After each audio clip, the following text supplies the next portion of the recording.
Kemudian kita lanjutkan dengan penarikan kesimpulan. Tujuannya setelah mempelajari kompetensi dasar ini, Antuna dapat menjelaskan pengertian modus ponens, modus tollens, dan silogisme. Menarik kesimpulan dengan menggunakan modus ponens, modus tollens, dan silogisme.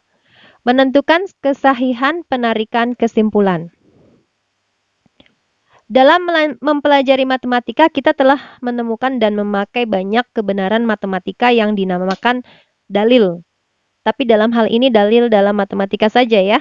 Bukan dalil dalam, jangan dikaitkan dengan dalil dalam agama. Misalnya dalil syar'i dalam Al-Quran dan hadis tentu jangan dikaitkan. Karena kalau dalam hukum Islam kita hanya sami'na wa ata'na saja. Dalilnya itu hanya Al-Quran dan hadis.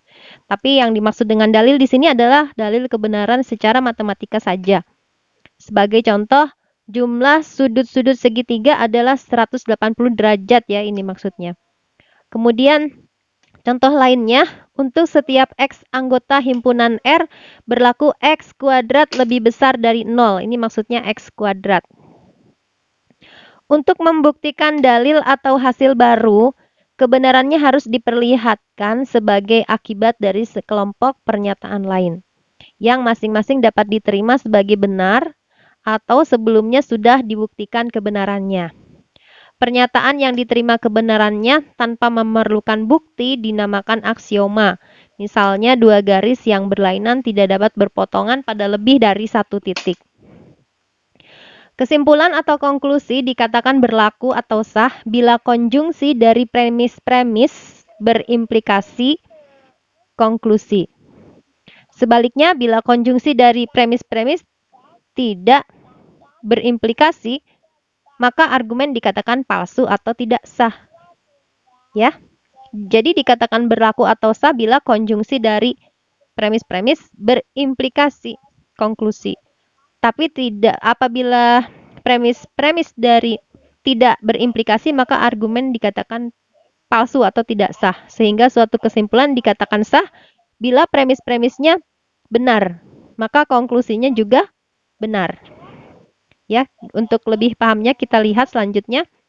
Dalam membuktikan suatu dalil atau menurunkan suatu hasil dari kebenaran-kebenaran yang diketahui, digunakan pola argumentasi, yaitu dengan melakukan proses penarikan kesimpulan atau konklusi dari beberapa pernyataan yang diketahui, yang disebut premis, dengan didasarkan atas prinsip-prinsip logika, yaitu modus ponens, modus tollens, dan silogisme. Ya, apa itu premis-premis? Ya, contohnya seperti ini ya. Kita bahas dulu tentang modus ponen. Modus ponen adalah argumen yang berbentuk sebagai berikut. Jika implikasi jika P maka Q benar dan P benar, maka Q benar. Nah, inilah yang disebut dengan modus ponen. Dalam bentuk diagram dapat disajikan sebagai berikut. Nah, inilah yang dikatakan premis. Premis itu bisa berupa pernyataan sederhana yang tunggal, bisa juga berupa kalimat majemuk. Seperti premis 1 ini berupa kalimat majemuk yang berbentuk implikasi, yaitu jika P maka Q. Jika P maka Q dan P benar, jika P maka Q benar dan P benar, maka kesimpulannya adalah Q. Contoh, jika seorang anak rajin belajar, maka ia lulus ujian. Ahmad adalah anak yang rajin belajar. Ahmad lulus ujian. Contoh yang kedua, jika N bilangan ganjil, maka N kuadrat bilangan ganjil. 3 bilangan ganjil. Maka kesimpulannya 3 kuadrat bilangan ganjil. Contoh yang ketiga, jika Budi seorang pegawai, maka ia mendapat gaji bulanan. Ini adalah implikasi yang bernilai benar. Budi seorang pegawai. Pernyataan sederhana yang bernilai tunggal. Maka kesimpulannya ia mendapat gaji bulanan.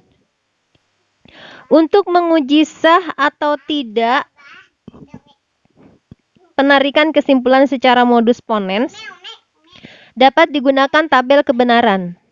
Argumen modus ponens jika P maka Q benar dan P benar maka Q benar dapat dituliskan dalam bentuk implikasi, yaitu jika P maka Q dan P maka Q.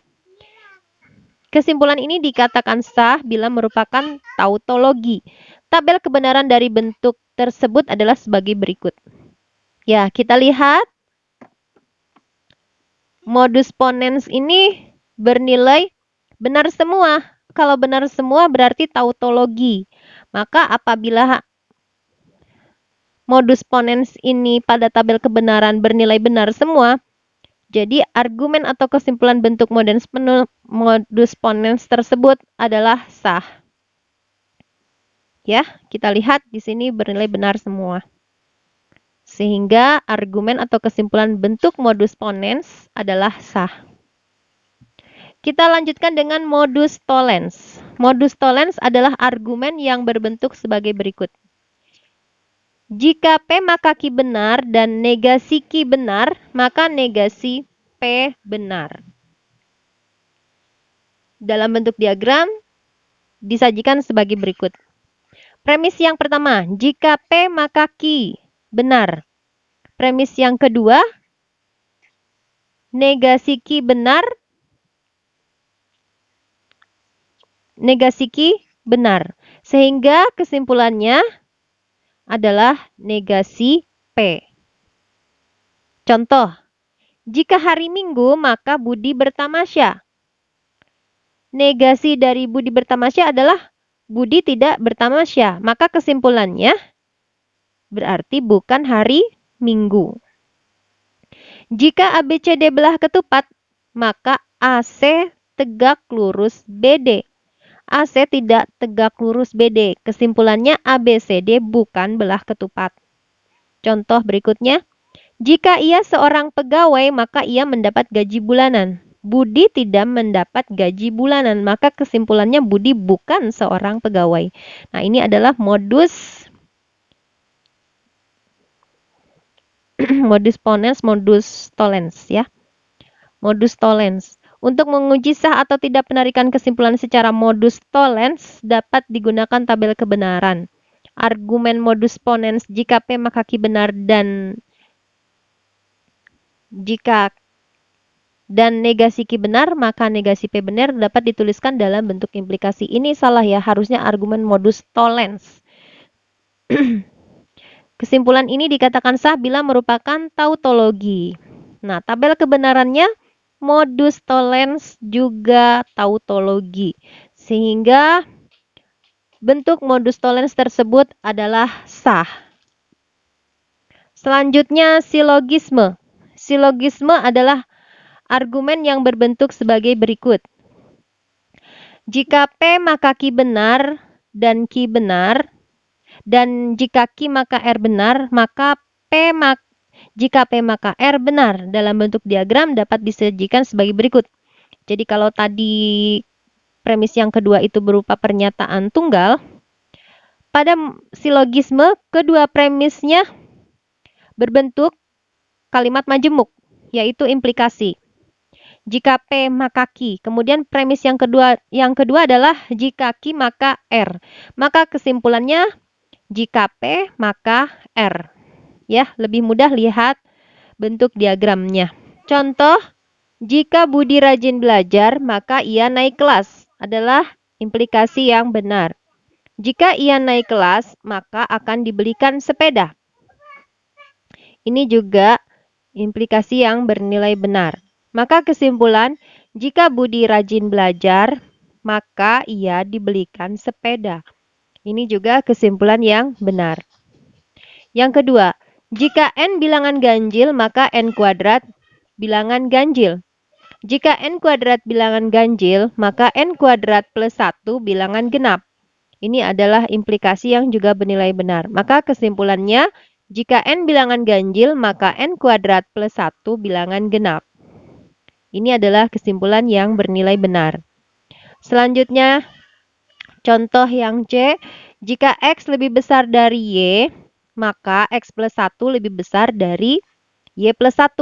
Ini adalah bernilai benar. Jika X plus 1 lebih besar dari Y plus 1, maka min X lebih kecil dari min Y.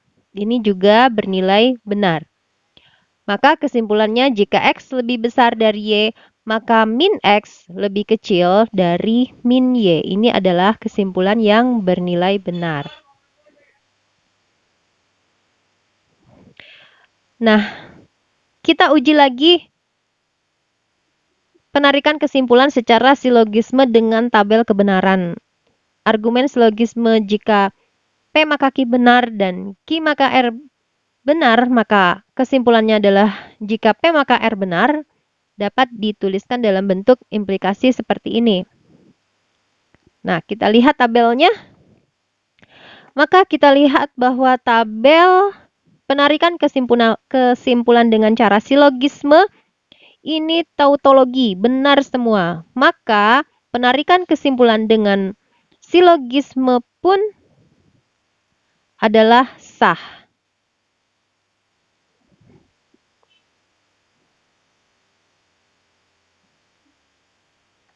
Argumen yang kesimpulannya bermakna wajar tetapi tidak diperoleh dengan menggunakan prinsip-prinsip logika, maka kesimpulan tersebut tidak sah. Beberapa argumen yang kesimpulannya tidak wajar namun diperoleh dengan menggunakan prinsip-prinsip logika, maka kesimpulannya sah. Jadi kesimpulannya dilihat dari tabel kebenarannya apakah berbentuk tautologi atau tidak. Apabila berbentuk tautologi benar semua, maka penarikan kesimpulan tersebut adalah sah.